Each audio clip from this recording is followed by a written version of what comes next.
Comments అందరికీ ఈరోజు రాష్ట్ర వ్యాప్తంగా ప్రభుత్వ ఆసుపత్రుల్లో పనిచేస్తున్నటువంటి శానిటేషన్, పేషెంట్ కేర్, సెక్యూరిటీ కార్మికులందరూ కూడా సమావేశమై డిఎంఈ పరిధిలో పనిచేస్తున్నటువంటి అదేవిధంగా టీవీవీ పరిధిలో పనిచేస్తున్నటువంటి కార్మికుల సమావేశం నిర్వహించి ఈ నెల వచ్చే నెల జూలై 3వ తేదీన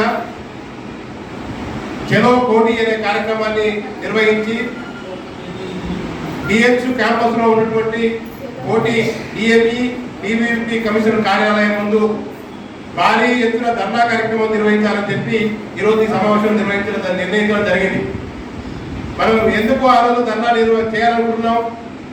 రాష్ట్ర వ్యాప్తంగా టెండర్లు పిలిచినటువంటి అధికారులు టెండర్లలో జరుగుతున్నటువంటి అక్రమాలను, అన్యాయాలను అరికట్టకుండా, కార్మికులు ఎదుర్కొంటున్నటువంటి సమస్యలను పరిష్కారం చేయకుండా, అదేవిధంగా కార్మికులు కనీస వేతనం అందకుండా వాళ్లకు అమలవుతున్నటువంటి జీవో నెంబర్ని 60ని అమలు చేయకుండా అతి తక్కువ జీతాలు చెల్లిస్తున్నటువంటి సంగతి మీ అందరికీ కూడా తెలుసు.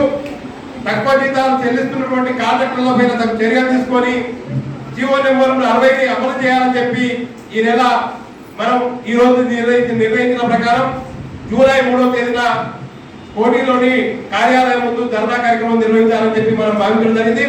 దానికి కార్మిక వర్గం అంతా కూడా సన్నద్ధం కావాలి. జూలై 3వ తేదీన రాష్ట్రంలో పనిచేస్తున్నటువంటి ప్రభుత్వ ఆసుపత్రుల్లో పనిచేస్తున్నటువంటి శానిటేషన్, పేషెంట్ కేర్, సెక్యూరిటీ కార్మికులు అందరూ కూడా పెద్ద ఎత్తున తరలి వచ్చి ధర్నా కార్యక్రమాలు విజయవంతం చేద్దాం. అప్పటికీ పరిష్కారం కాకపోతే శానిటేషన్, పేషెంట్ కేర్, సెక్యూరిటీ కార్మికుల జీతాల అమలు కోసం ఆ రోజు జరిగేటటువంటి ధర్నా కార్యక్రమంలో భవిష్యత్ కార్యక్రమాన్ని అందరూ కూడా మనం రూపొందించుకున్నామని చెప్పి ఈ సందర్భంగా మీ అందరూ కూడా విజ్ఞప్తి చేస్తాం.